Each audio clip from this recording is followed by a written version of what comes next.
ఏడాదిలోనే Medigadda కుంగిపోయిందన్నారు CM Revanth Reddy. Restore చేసేందుకు మా ప్రభుత్వం కృషి చేస్తోందని, ప్రాజెక్టును నిలబెట్టుకోవాలని తాపత్రయపడుతున్నాము అన్నారు. వారం రోజులు ఇస్తే తడాకా చూపిస్తారని సవాళ్లు విసురుతున్నారు. కేసీఆర్ మిడిమిడి జ్ఞానం ఉన్న వారిని పంపితే ఇష్టానుసారం మాట్లాడుతున్నారని విమర్శించారు రేవంత్. కేసీఆర్, కేటీఆర్, హరీష్లు ఎక్స్పర్ట్స్ కాదు. They may be experts in politics and manipulation. They are not experts in engineering or structural engineers కాదు. వాళ్ళు సివిల్ ఇంజనీర్స్ కాదు, స్ట్రక్చరల్ ఇంజనీర్స్ కాదు, లేకపోతే సాగునీటి రంగ నిపుణులు కాదు. ఇది ఏదీ లేదు. వాళ్ళకున్న నైపుణ్యం అంతా నిజం లాంటి అబద్ధాలు చెప్పి ప్రజలందరినీ మభ్యపెట్టి వసూళ్లు చేసుకోవడానికి ఎలక్షన్ కలెక్షన్ లాంటి దాంట్లో దే ఆర్ ఎక్స్పర్ట్స్.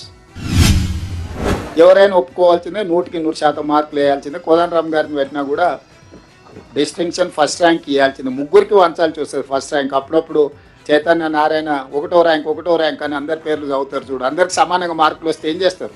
అందరికి ఒకటో ర్యాంకే ఇవ్వాల్సి వస్తుంది. ఆ ఇంట్లో ఉన్న వాళ్ళందరికీ ఒకటో ర్యాంకే వస్తుంది, అసలు ఏ ర్యాంకు తగ్గదు. 2019 జూన్ 21 సంవత్సరం తిరిగే లోపలనే క్లియర్గా మేడిగడ్డ బ్యారేజ్ నిర్మాణం లోపాలన్నీ బయటపడ్డాయి. మేడిగడ్డ బ్యారేజ్ వద్ద సీసీ బ్లాక్ల డ్యామేజ్లను వెంటనే సరిచేయాలి.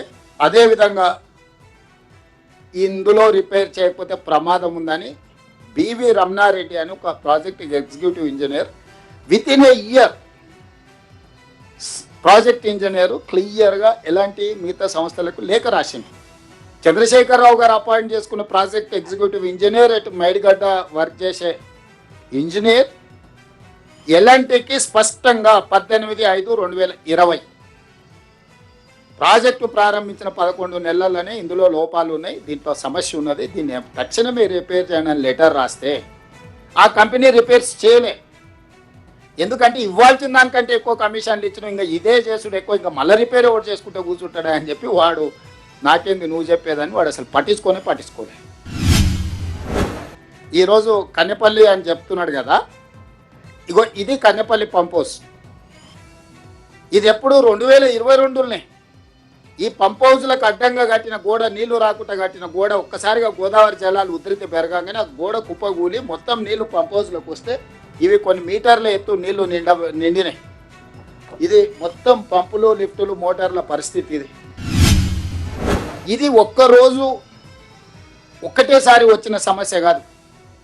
20లో బ్యారేజ్ల దగ్గర సమస్య వచ్చింది, 22లో పంప్ హౌస్ల దగ్గర సమస్య వచ్చింది, 23 వరకు పట్టించుకోకపోవడం వల్ల 2023 అక్టోబర్ 21న 4 ఏళ్ళకి అంటే కట్టి మొత్తంలో 7వ బ్లాక్ దగ్గర ఉండే పిల్లర్స్ 19, 20, 21 6 పిల్లర్స్ కూలిపోయింది. మేడిగడ్డ కానీ, అన్నారంలో కానీ, సుందిళ్లలో కానీ ఎక్కడైతే బ్యారేజీలు కట్టాలనుకున్నారో భూమిలో పరీక్షలు చేయలేదు.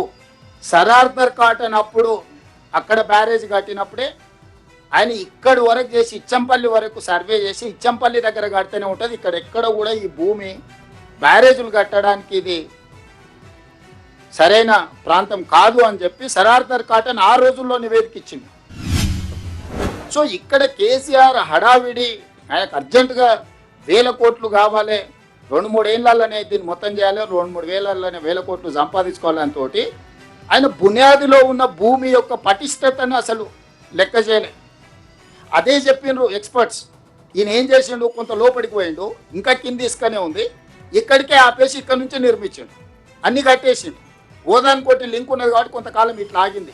రిజర్వాయర్ కానీ, బ్యారేజ్ కానీ, డ్యామ్ కానీ కట్టినప్పుడు దాని కెపాసిటీస్ను కొత్తగా మొదలుపెట్టినప్పుడు first year 25%, second year 25%, third year 25%, fourth year 100% of the capacity of that barrage, dam or reservoir ఏదైనా అట్లా సాంకేతికంగా చేసుకుంటూ ఫస్ట్ 25% నీళ్లు నింపినప్పుడు ఇందులో ఏం సమస్యలు వస్తున్నాయి, భూమి ఏమైనా కుంగుతుందా, దీనివల్ల ఏమన్నా డ్యామేజ్ ఉందా, ఏమైనా కొట్టుకపోతుందా, ఏదో చూసుకో అట్లా ఎవ్రీ ఇయర్. సో చంద్రశేఖరరావు గారు 16 టీఎంసీల నీళ్లు ఇట్లా పెద్ద ఎత్తున కనిపించేటట్టు దాంట్లో నీళ్లు నిండా నింపి పెట్టి రైతులందరినీ తీసుకెళ్తున్నాను, రోజు జాతరలాగా తీసుకెళ్ళి వాళ్ళకి చూపియనికి ఆయన సముద్రాన్ని వీడికి తెచ్చినాన్ని భ్రమలు కల్పించడానికి.